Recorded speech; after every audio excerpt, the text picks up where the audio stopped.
नमस्कार। नियमित कार्यक्रम 6 प्रश्नमा यहाँलाई स्वागत छ। म राजीव खत्री। आज हामी नेकपा एमालेमा देखिएको विवाद र एकताको प्रयासका सन्दर्भमा रहेर कुराकानी गर्दैछौँ। हामीसँग हुनुहुन्छ नेकपा एमालेका नेता सोमप्रसाद पाण्डे। उहाँसँग हामी ढिला नगरी कुराकानी नै गर्छौँ। सोमजी, यहाँलाई स्वागत छ। आराम हुनुहुन्छ? ठिकै छ। यहाँसँग मैले गत वर्ष नै भनौँ फागुन 21 गते यही कार्यक्रममा कुराकानी गरेको थिएँ र यहाँले भन्नुभएको थियो प्रधानमन्त्री ओली लचिलो बने पार्टी एक भएर जान सक्छ भनेर यहाँले भन्नुभएको थियो। अब यो बिचमा अवस्था धेरै परिवर्तन भइसकेको छ। धेरैले ओलीको अहमताका कारणले गर्दाखेरि एमालेको छँदा खाँदाको सरकार पनि गुम्यो भन्ने अवस्थासम्म आइपुगेको हुँदा अझै पनि यहाँहरू पार्टी एकीकृत भएर जानुपर्छ भनेर भनिरहनु भएको छ। यहाँले भने जस्तै अब निवर्तमान प्रधानमन्त्री भनौँ कतिको लचिलो देखिनु भएको छ? राजीवजी, अब यस विषयमा म धेरै पहिलेदेखि पार्टी एकताको पक्षमा लागेको मान्छे हो। आफ्नो जति जे शक्ति छ, जे आफ्नो स्तर हो त्यसअनुसार मैले प्रयत्न गरेको छु र म सुरुदेखि नै पार्टी एकताको निम्ति तत्कालीन प्रधानमन्त्री केपी शर्मा ओली पार्टी अध्यक्ष र माधव कुमार नेपालसँग पनि धेरै कुरा गर्ने मध्येको हुँ भन्ने मलाई लाग्छ। अब सबै लाग्नु भएको छ। अब त कार्यदल पनि बन्यो, त्योदेखि बाहेक अरू पनि धेरै यस्तो खालको एकताको निम्ति प्रयत्न गर्ने टिम त बन्यो। अब कतिपय टिममा म थिइनँ पनि, तर मेरो आफ्नो सत् प्रयत्न हो लागिराखेको र अहिले पनि पछिल्लो कालमा अझै पनि म आशावादी छु कि पार्टी एक हुन्छ भन्ने कुरोमा। अब यसमा मेरो चाहिँ सोझो कुरा थियो, स्ट्रेट कुरा के थियो भन्दाखेरि चाहिँ एक नम्बरको भनेको पार्टी अध्यक्ष र चाहिँ प्रधानमन्त्री, त्यति बेलाको प्रधानमन्त्री उहाँकै बढी भूमिका हुनुपर्छ र उहाँ बढी जिम्मेवार हुनुपर्छ भन्ने कुरा चाहिँ मैले हरदम जहिले पनि गरेको छु र स्वयं केपी ओलीसँग हाम्रो अध्यक्षसँग कमरेडसँग कुरा गर्दाखेरि पनि तपाईँ जिम्मेवारी पहिलो जिम्मेवारी हजुर हो है, पहिलो जिम्मेवारी भनेको अध्यक्ष र चाहिँ प्रधानमन्त्रीको रहन्छ। तपाईँ अलिकति थोरै कम्प्रोमाइज गर्न तयार हुनुभयो भने हामी चाहिँ पार्टी एकता गर्न सक्छौँ। अब म त कसरी भनेको थिएँ भन्दाखेरि चाहिँ अस्ति नै पनि त्यो मैले शब्द प्रयोग गरेको थिएँ उहाँसँग कुरा हुँदाखेरि, थोरै तपाईँहरू कम्प्रोमाइज गर्न तयार हुनुहोस्, थोरै हार्न तयार हुनुहोस्, देशले जित्छ र चाहिँ नेपालको कम्युनिस्ट आन्दोलनले जित्छ भन्ने मान्छे म हुँ। त्यस कारण चाहिँ म भन्ने गर्थेँ र उहाँहरूलाई चाहिँ आफूले जानेका बुझेका थाहा पाएका कुराहरू गएर सेयर गर्ने, जानकारी गराउने। यता माधव कुमार नेपालसँग पनि मेरो चाहिँ फ्रिक्वेन्टली भेट भइरहन्छ, उहाँलाई पनि यी कुरा बताउने गर्थेँ मैले। त्यो कम्प्रोमाइजको बिन्दु अब त्यस कारण चाहिँ अब अहिले पनि के छ भन्दाखेरि चाहिँ क्षति भइसक्यो, ठुलो क्षति भइसक्यो। 2/3 मतको सरकार आज चाहिँ बहुमतमा आयो, बहुमतबाट अल्पमतमा पुग्यो, त्यसपछि बहिर्गमन पनि भयो। यहाँ ठुलो क्षति हुनेको ठाउँ चाहिँ छैन। हेर्नुहोस्, हामी धेरै दुखी पनि छौँ। सरकार परिवर्तन हुँदाखेरि, सरकार हट्नु पर्दाखेरि, तर के भइदियो त्यसमा चाहिँ अलिकति विधि नपुर्याउँदाखेरि अब केपी ओलीसँग रहनुभएका टिमका साथीहरूले पनि त्यो ढङ्गले चाहिँ सोच्नु भएन र अब अलिकति वर्कआउट गर्नु भएन र माधव काउन्टरतिरको पनि के भइदियो भन्दाखेरि चाहिँ अलिक बढी चाहिँ अब त्यो हरेक कुरामा चाहिँ एकताको निम्ति र चाहिँ कम्प्रोमाइज गर्ने र सल्लाह गर्ने कुरामा चाहिँ कमी रहँदाखेरि चाहिँ उता पनि एकरो रूपमा जानुभयो। दुइटैको कारणले आखिरमा सरकार त बहिर्गमन त भयो, क्षति चाहिँ भएको छ। तर अब पनि के हो भने पार्टी एकताको निम्ति हामी लाग्नुपर्छ, जोगाउनुपर्छ भनेर अब पछिल्लो कालमा म पनि अब यो बाहिर त्यति चर्चा त गरेको छैन, तर पनि पछिल्लो कालमा म पनि लागेको छु र चाहिँ मैले अब शेरबहादुर देउवालाई विश्वासको मत दिइसकेपछि पनि धेरै पटक म प्रधानमन्त्रीलाई भेटेको छु, माधव कुमार नेपाललाई भेटेको छु, पूर्व प्रधानमन्त्री केपी शर्मा ओलीलाई भेटेको छु। यसकारण चाहिँ अब मलाई अझै पनि आश छ पार्टी एकता हुन्छ भन्ने कुरामा म आश। जस्तो अब पहिला एमालेको सरकार हुँदाखेरि कम्प्रोमाइजका बिन्दुहरू फरक अवस्थामा थियो भने अब त सरकारबाट हटिसकेको अवस्थामा कम्प्रोमाइज चाहिँ के गर्ने? अब होइन, कम्प्रोमाइजको त्यो बिन्दुहरू भनेको चाहिँ हिजो प्रधानमन्त्री हुँदाखेरि पनि र अहिले पनि एउटै कुरा हो चाहिँ। खास गरेर माधव नेपालको अब के हो भने विधि पद्धतिको कुराहरू र अलिकति अब पार्टी सञ्चालनमा चाहिँ अलि सामूहिकताको आवश्यकता छ भन्ने कुरा पहिलो कुरो उहाँको हो। उहाँ पदको निम्ति होइन, उहाँलाई अध्यक्ष पाएदेखि चाहिँ म पार्टीमा एकता गर्छु, नभएदेखि गर्दिनँ भन्ने कुरा चाहिँ होइन, यो गलत कुरा हो। तर के जिम्मेवारीले कहिलेकाहीँ ल्याउँछ। अब तपाईँ सम्झनु भयो भने 2075 जेठ 3 गते पार्टी एकीकरण भइसकेपछि 2टा अध्यक्षको हामीले व्यवस्था गऱ्यौँ, त्यो आवश्यकता थियो त्यति बेला चाहिँ। अहिले पनि हुनसक्छ त्यस खालको आवश्यकता हुन पनि सक्छ। त्यति बेला चाहिँ माधव नेपालले नो भन्न पाउनुहुन्न, तर अहिले चाहिँ उहाँले पदको निम्ति कुनै पद भएदेखि म चाहिँ एकता गर्छु अथवा कम्प्रोमाइज गर्छु नभए गर्दैन भन्ने कुरा चाहिँ होइन। तर चाहिँ के छ भने हो। अब सरकार बन्दाखेरिका केही नर्म्सहरू फरक थिए र अहिले फरक छन्, तर मात्र के हो भने पार्टीभित्र विधि पद्धतिका कुराहरू र चाहिँ सामूहिकीकरणको कुराहरू र चाहिँ हामी जसरी आज चाहिँ यो देशमा हामी सङ्घीय लोकतान्त्रिक गणतन्त्र ल्याएका छौँ, हाम्रो लक्ष्य चाहिँ समाजवासन पुग्ने हो। त्यो पुग्नको निम्ति पूर्वाधार तयार गर्ने कुरा र त्यसको निम्ति हामीले चाहिँ कतिपय कार्यक्रम ल्याउने कुरामा चाहिँ पार्टीले पनि सोच्नुपर्ने आवश्यकता हुन्छ। त्यसकारण त्यसको निम्ति चाहिँ पार्टीभित्र पनि अलिकति अब केही अब त्यो सबैलाई जगजाहेर भएको कुरा मैले बताइरहनु पर्दैन कि पार्टीभित्र चाहिँ एउटा टिमको हिसाबले, अर्को शब्द भन्दाखेरि गुटको हिसाबले चलिरहेको हुँदाखेरि चाहिँ त्यसले चाहिँ हाम्रो कतिपय साङ्गठनिक कामहरूमा, हाम्रो पार्टी पद्धतिमा, हाम्रो चाहिँ भोलिको चाहिँ कम्युनिस्ट आन्दोलनलाई धक्का पुग्ने खालको अवस्था रहेको छ। ती सबै कुराहरू चाहिँ त्यसरी गुटबाट चलाइनु भएन भन्ने कुरो चाहिँ अहिलेको प्रमुख अब त्यो परिस्थिति हो र आवश्यकता हो र चाहिँ त्यो माग हो। त्यसका अब यी सबै कुरा मिलाएर गयो भनेदेखि चाहिँ पार्टी एक बनाएर जाने कुरोमा धेरै टाढा चाहिँ छैनौँ, धेरै टाढा छैनौँ। पुगेछ माधव कमल कुरा गर्नु धेरै पर पुग्नु भएको छ। अब उहाँले चाहिँ अब एलायन्सदेखिले सबै कुरामा चाहिँ साथ तिराउनु भएको छ, त्यो टाढा पुगेको है, तर पनि फर्काउन सकिन्छ। जस्तो पहिलो पटक यहाँले सर्वोच्चमा देउवालाई प्रधानमन्त्री बनाउनु पर्छ भनेर यहाँले हस्ताक्षर गर्नुभयो। पछिल्लो पटक देउवालाई विश्वासको मत दिने कुरामा यहाँहरू संसद भवनबाट बाहिरिनु भयो। यो दुई चरणमा पुग्नु। यसै हेर्दा आफ्नै पार्टीको सरकार ढलेकोमा यहाँ दुखी हुनुहुन्छ कि आफ्ना दलका सांसदहरू जस्तो यहाँहरूले त्यति बेला सर्वोच्चमा हस्ताक्षर गर्नुभयो त्यसमा खुसी हुनुहुन्छ? अब यस्तो छ, अब राजीवजी, हामीले गएको जेठ 9 गते 78 सालको जेठ 9 गते हामीले सर्वोच्चमा हस्ताक्षर गरेकै हो। त्यति बेला संसद विघटन भएको थियो। म विघटित प्रतिनिधि सभाको सदस्यको हैसियतले मैले त्यहाँ चाहिँ सही गरेका थिएँ र म धारा 76 को 5 मा म सांसद चाहिँ म स्वतन्त्र हुन्छु। त्यही मलाई हुइपी लाग्दैन, म पार्टीको हुँदिनँ।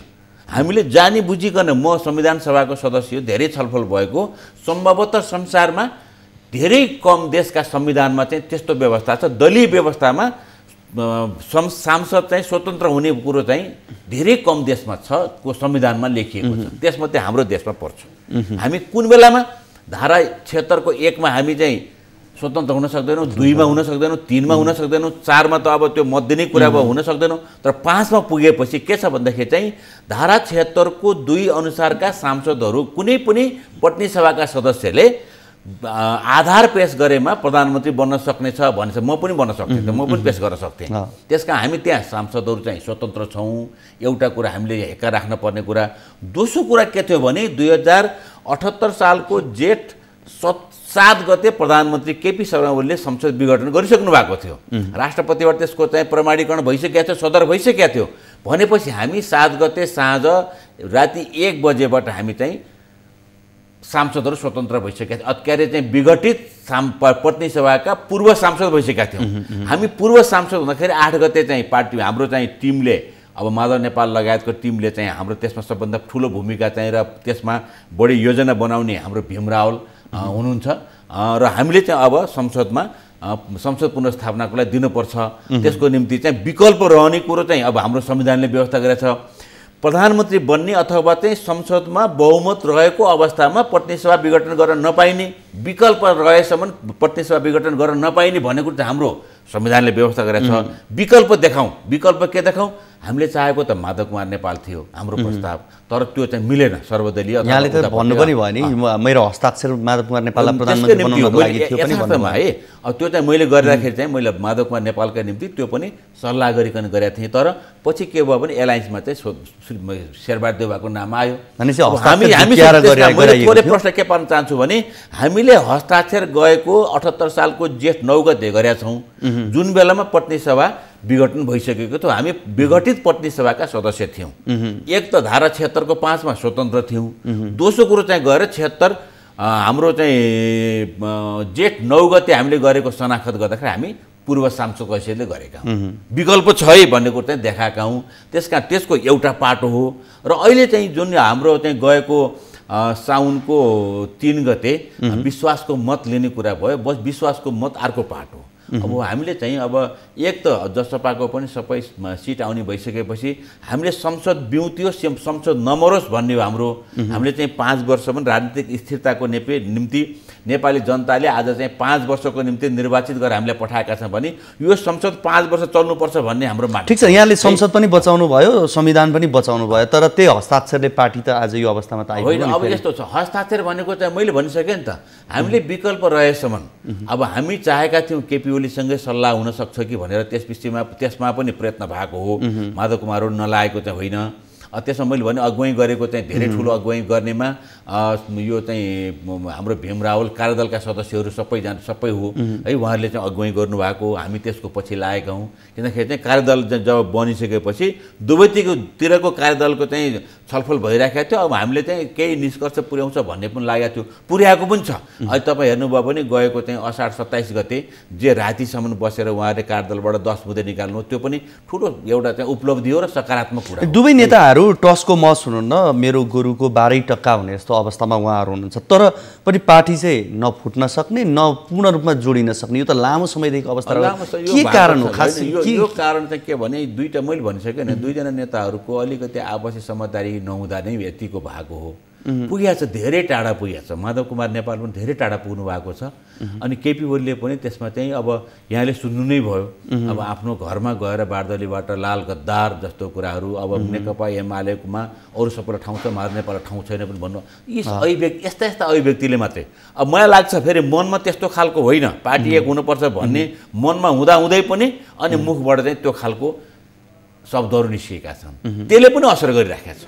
माधव कुमार नेपालले पनि कतिपय ठाउँमा चाहिँ अब उहाँले गरेका चाहिँ त्यो जुन अभिव्यक्ति हुन्, दिएका चाहिँ उहाँलाई दिएका गाली गलौज हुन्, त्यसमा पनि प्रतिक्रिया जनाउनु भएको। यो चाहिँ दुइटै भएको छ। त्यही कारणले गर्दाखेरि चाहिँ आज पार्टी धेरै दूरी बढेर टाढा पुगेको छ। अब जस्तो यहाँहरू फुटलाई जोगाउनुपर्छ भनेर लाग्नु पनि भएको छ, तर व्यावहारिक रूपमा विभाजित भइसकेको नेकपा एमाले जोगिने सम्भावना कतिको देख्नुहुन्छ यहाँले? मैले सुरुमै भने नि त म आशावादी छु, तर एउटा कुरा म एकदम स्ट्रङली तपाईँसँग चाहिँ क्याटेगोरिकली सम्पूर्ण श्रोता दर्शकवृन्दहरूलाई पनि अनुरोध छ, माधव नेपाल बिनाको एकता हुन सक्दैन, त्यो एकता होइन। आज केही साथीहरू माधव नेपाल बिना गएर केपी ओलीसँग एकता गर्यो भने नेकपा एमाले एकता भयो भन्ने खालको सन्देश जान्छ र हामी त्यो गर्न चाहन्छौँ भन्ने खालको अभिव्यक्ति पनि आएको छ। स्थायी कमिटीकै सदस्यहरूले ठाउँ बोलेको हामीले सुनेका छौँ, त्यो गलत कुरा हो। माधव नेपाल बिना पार्टी एक भएर जाने कुरा सम्भव छैन, त्यो पार्टी एक होइन, एकता होइन। त्यसकारण चाहिँ माधव नेपालसँगै हामी सबैजना जान्छौँ। त्यसकारण चाहिँ त्यो वातावरण बनाउनु जरुरी छ। चाहनु भएको छ केही साथीहरूले माधव नेपाल आएको खण्डमा भोलि नेतृत्वमा पनि कुनै हाम्रो चाहिँ अस्तित्व रहन्न कि भन्ने पनि कतिलाई लाग्यो होला, लाग्न सक्छ। दोस्रो जेनेरेसनको नेताहरूलाई त्यो पनि लाग्न सक्छ। मेरो अनुमानको कुरा हो त्यो है, यकिन कुरा होइन। कतिपय अभिव्यक्ति हामीले सुन्दाखेरि दुःख पनि लागेको छ। स्थायी कमिटीका सदस्यहरूले माधव नेपाल बाहेकको एकता भयो भने ठिक हुन्छ भन्ने कुरा पनि आयो भनेर कतिपय मिडियाले लेख्यो। त्यसमा म विश्वास गर्दिनँ, मलाई लाग्दैन त्यो कुरो चाहिँ अभिव्यक्ति गर्नुभएको छ भन्ने कुरो। तर माधव नेपाल बाहेकको केपी ओली र माधव नेपाल नजोडिएको त्यो नेकपा एमालेको एकता हुन सक्दैन। चाहन्छन् नेकपा एमालेका कार्यकर्ताहरू, सग्लो एमाले चाहन्छन् माधव कुमार नेपाल र केपी ओलीको एकै ठाउँ बसेर पार्टी एकतालाई सुदृढ गर्ने र चाहिँ नेपालको कम्युनिस्ट आन्दोलन बचाउने, हामीले लिएको समाजवादसम्म पुग्ने लक्ष्यको निम्ति, त्यसलाई चाहिँ पूर्वाधार तयार गर्नको निम्ति आफ्नो चाहिँ कार्यक्रम अगाडि बढाउने पक्षमा नेपाली जनता, नेपालका नेकपा एमाले कार्यकर्ता छन्। त्यसकारण चाहिँ सग्लो एमालेको निम्ति माधव नेपालको यो बिग्रिएको कोर्सको करेक्सन चाहिँ कहाँबाट हुन जरुरी छ अहिले? अहिले यसमा त दुवै नेताको मात्रै कुरा हो। अब प्रमुख मैले भनिसकेँ नि, प्रमुख भूमिका भनेको अध्यक्षको हैसियतले, चाहे माधव नेपाल अध्यक्ष हुँदा पनि उहाँको भूमिका बढी हुनुपर्छ, अनि केपी ओली हुँदा पनि केपी ओलीको अध्यक्षता बढी हुनुपर्छ, के अरे चाहिँ जिम्मेवारी बढी हुनुपर्छ। त्यस कारण प्रमुख जिम्मेवारी त अब अध्यक्ष कमरेड नै हो है, किनखेरि चाहिँ उहाँ अध्यक्ष हो, एक नम्बरको फर्स्ट म्यान त उहाँ हो नि त। उहाँले निर्णय नगरिकन कुनै पनि उहाँले प्रस्ताव नराखेको कुनै पनि कुरा त निर्णय हुँदैन नि त। त्यस कारण त्यसको निम्ति अब प्रमुख उहाँ हो। तर अब त्यतिकै सँगसँगै माधव कुमार नेपाल, झलनाथ खनाल लगायतको जुन टिम छ त्यो पनि अब जिम्मेवारी कुरा हो। त्यो मात्रै होइन, अब चाहिँ स्थायी कमिटीका कमरेडर हुनुहुन्छ, उहाँहरू पनि विशेष जिम्मेवारी हुन्छ। हामी यो कुराकानीलाई निरन्तरता दिनेछौँ। यति बेला भने पालो भएको छ छोटो लाइफ बोय हात धुने ब्रेकको।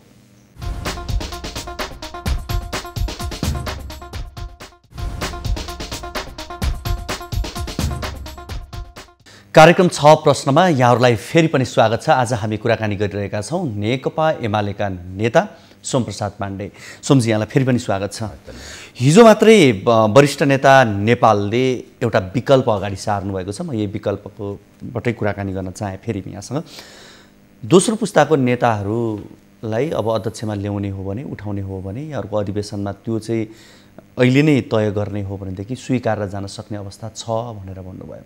यो विकल्प होइन, यस्तो अब उहाँको छलफलकै विषय यिनीहरूमा कुनै निर्णय कुनै टुङ्गोमा पुगेको विषय होइन। अब कतिपय ठाउँमा आफ्नो अभिव्यक्ति दिने कुरामा पार्टी एकताको निम्ति, हाम्रो आन्दोलन जोगाउनको निम्ति के गर्दा ठिक हुन्छ भन्ने कुरो माधव नेपाल चिन्तित चाहिँ हुनुहुन्छ। मैले पाएको अभिव्यक्तिमा हुन त अब चाहिँ केपी शर्मा ओली पनि चिन्तित हुनुहुन्छ। आन्दोलन बिग्रिने भयो, आन्दोलन समाप्त हुने भयो, चिन्ता यसै पनि परेको छ है। अब सरकारबाट बाहिरिने कुरो पनि सामान्य कुरा होइन, धेरै ठुलो नोक्सान पनि हो पार्टीको हिसाबले। अब चाहिँ प्रति ल्याइदियो त्यहाँनिर है। त्यसले गर्दाखेरि चाहिँ अहिले माधव कमलले जसरी कुराहरू राख्नु भएको छ, अब विकल्पको रूपमा दोस्रो जेनेरेसन जानेको त्यो त अब आवश्यकता नै छ। तर कहिले भन्ने कुरा हो चाहिँ दोस्रो जेनेरेसनलाई अब सबैले स्वीकार्य हुन्छ कि हुन्न। अब म एउटा थोरै उदाहरण के दिउँ भन्दाखेरि चाहिँ 49 सालको 5औं महाधिवेशनमा मदन कुमार भण्डारी दोस्रो जेनेरेसनको चाहिँ नेता फर्स्ट बन्नुभएको उमेरको हिसाबले।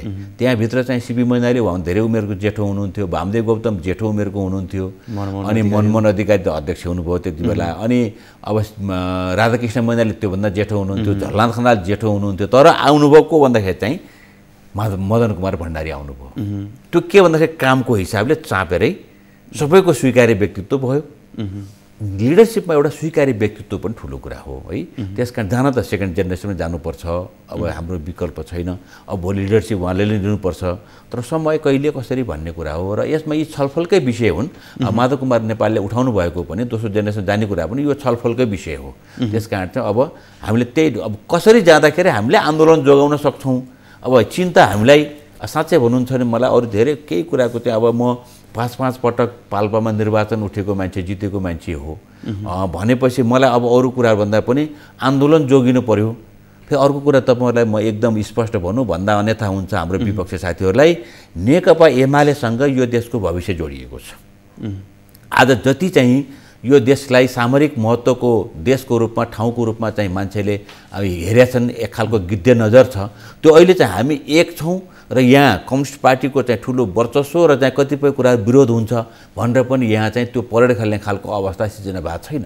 त्यस कारण चाहिँ यो मुलुकसँग अब कतिपय कुराहरू चाहिँ हामीले अगाडि बढाउनलाई चाहिँ अरू सब देशहरूसँगको सम्बन्ध पनि सुदृढ गर्न छ। त्यसलाई हामी एकताबद्ध र चाहिँ अलि हामी राष्ट्रभाव राष्ट्रियताको सवालमा पनि बढी केन्द्रित हुनुपर्ने आवश्यकता छ। यी सबै कुराले हाम्रो राजनीतिक स्थिरताको आवश्यकता हो। अब अहिले चाहिँ जसरी नेकपा एमालेप्रति कम्युनिस्ट पार्टीप्रति नेपाली जनताको समर्पण छ नि, तपाईँले 64 सालको निर्वाचन हेर्नुभयो भनेदेखि धन्य 63% चाहिँ मतदान कम्युनिस्ट पार्टीमा भएको छ। अहिले पनि हेर्नुभयो भने त्यसकै लगभगमा देखिन्छ। भनेपछि नेपालमा कम्युनिस्ट पार्टीको सङ्ख्या चाहिँ धेरै ठुलो छ। अब यसलाई बचाइराख्ने र यो बचाउनुको कारण के भन्दाखेरि चाहिँ यो मुलुकको भोलिको सार्वभौमिकताको निम्ति, मुलुकको अखण्डताको निम्ति र भोलिको राष्ट्रियता बचाउनको निम्ति पनि आवश्यकता छ। अहिले जस्तो चाहिँ अब त्यसको निम्ति अब चाहिँ के गर्दा हुन्छ भन्ने कुरो नेताहरूको चिन्ता चाहिँ छ। त्यो चिन्ता अन्तर्गत अब दोस्रो जेनेरेसनको कुरा आएको छ। अब यसलाई चाहिँ अलिक परिमार्जन गरेर जाने कुरा आएको छ, यसलाई अलिकति चाहिँ शुद्धिकरण गर्ने कुरा आएको छ, अनि सामूहिकतामा चाहिँ निर्णय गर्ने कुरा आएको छ। यी सबै आउनु कारण के भन्दाखेरि चाहिँ नेपालको कम्युनिस्ट आन्दोलन बचाउनको निम्ति अब दोस्रो पुस्ताको लिडरसिप हुनुपर्छ, नेतृत्व आउनुपर्छ भन्दै गर्दा चाहिँ फेरि आज यो पहिलो तहका नेताहरूलाई जुन अवस्थामा पुर्याइएको छ, बिगार्नेमा चाहिँ दोस्रो तहका नेताहरू नै बढी क्रियाशील छन् पनि भनिन्छ कि फेरि। अब बाहिर त्यो खालको चर्चा छ है। त्यसमा चाहिँ हामी त्यसरी लिन त हुँदैन। अब बाहिर चाहिँ अब दोस्रो जेनेरेसन नेताहरूले म आफू कहाँ पर्छु, मैले चाहिँ पार्टी एकता भयो भने मेरो स्थान कहाँ हुन्छ भन्ने खालको पनि मान्छेले सोचेका छन् भनेर चर्चा चाहिँ गर्छन्। यो चर्चाका विषय हुन्। तर त्यसलाई चाहिँ के हो भने व्यवहारले नयाँ ढङ्गले लैजानुपर्छ।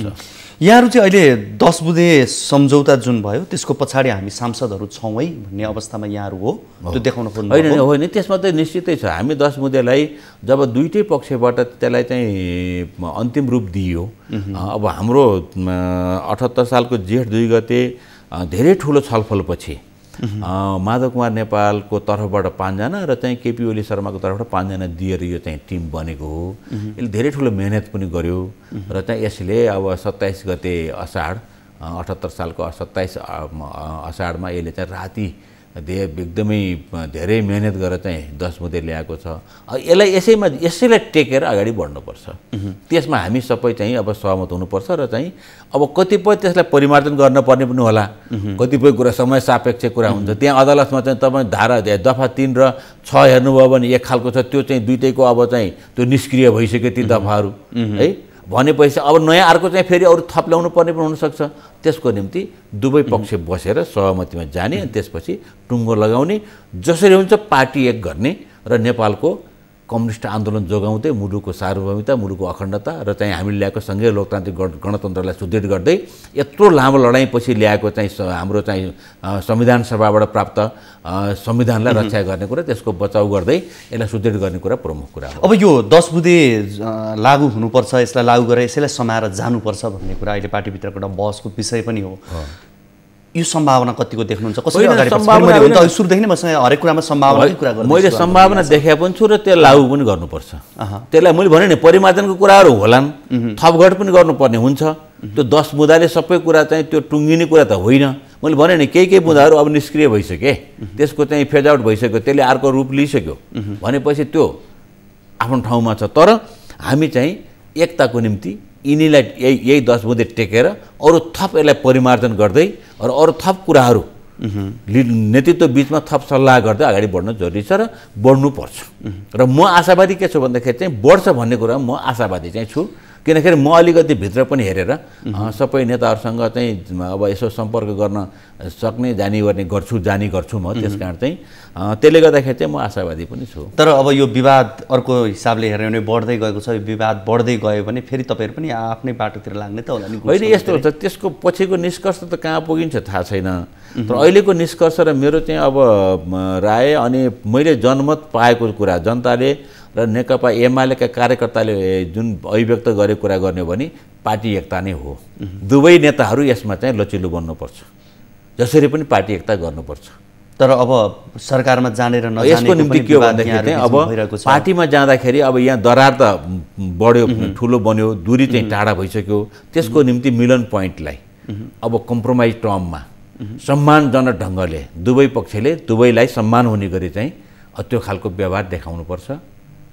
अहिले पनि मेरो के हो भन्दाखेरि चाहिँ यसमा अब 1 नम्बरको जिम्मेवारी माधव कुमार चाहिँ केपी शर्मा ओली हो, त्यसपछिको माधव कुमार नेपाल हो, त्यसपछि लगायतको यो चाहिँ छ। त्यो सबै त्यही ढङ्गले आफ्नो जिम्मेवारीमा चाहिँ आफूले चाहिँ जिम्मेवारी वहन गर्ने कुरामा चाहिँ लाग्नुपर्छ। अनि अब मैले फेरि अघि सुरुमै थोरै पनि भनिसकेको थिएँ, एमाले भित्रै पनि माधव नेपाल पक्ष चाहिँ सरकारमा जाने कि नजाने भन्ने विषय पनि यतिखेर उठ्यो। होइन, सरकारमा जाने नजाने विषयहरू त त्यो कानुनले, संविधानले र अहिलेको परिस्थितिले निर्धारण गर्ने कुरा हो। हामी क्षेत्रको 5 सम्म त हामी स्वतन्त्र सांसदै हो। क्षेत्रको 5 सम्म मन्त्रीमण्डलमा जाने कुरामा पनि त्यो लागु हुन्छ। त्यो चाहिँ अब होइन, अब त के छ भने स्वतन्त्र सांसदको हैसियतले अब लागु हुन सक्दैन। अब हाम्रो राजनीतिक दल सम्बन्धी ऐन छ र संविधानको चाहिँ संवैधानिक व्यवस्था छ। त्यसअनुसार चाहिँ हामीलाई त्यो चाहिँ राजनीतिक रूपमा चाहिँ त्यसले अब कानुनले चाहिँ रोक्छ है।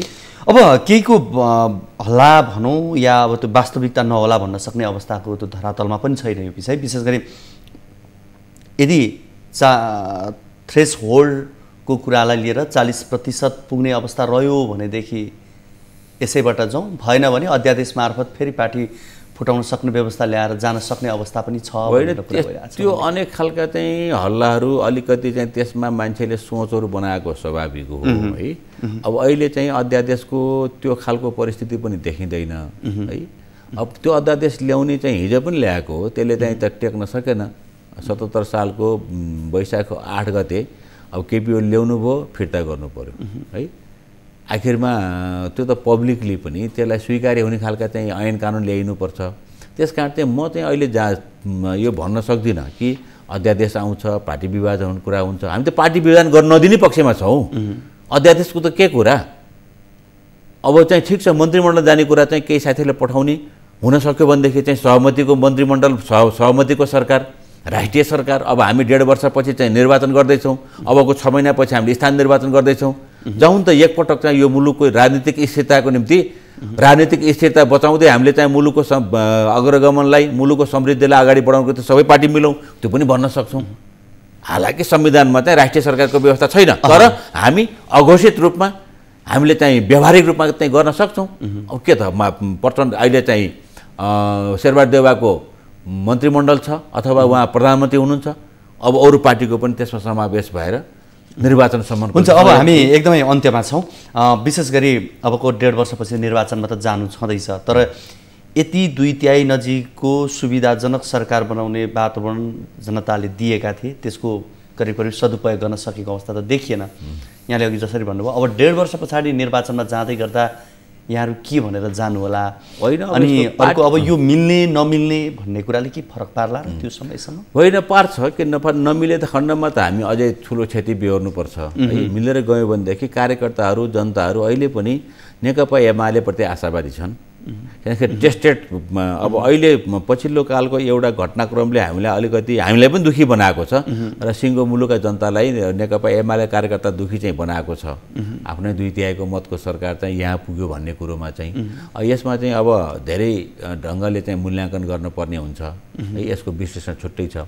तर पनि के भनेदेखि भोलिका दिनमा अहिलेसम्म हामीले पाएको जनताको मत अनुसार चाहिँ मान्छेले नेकपा एमालेको विकल्प र चाहिँ अब नेकपा एमाले बाहेक अरूबाट चाहिँ मुलुकको अग्रगमन हुन्छ भन्ने चाहिँ आश गरेको देखिँदैन। त्यसकारण चाहिँ अब हेरौँ मिलेर गयो भनेदेखि फेरि पनि हामी जनताको बिचमा त हामीले कहिलेकाहीँ कमजोरी भएको कुराहरू रियलाइज गर्ने कुरा पनि हो, त्यसको चाहिँ आलोचना आत्मआलोचना पनि हुन्छन्, ती कुराहरू गर्ने कुरा हो।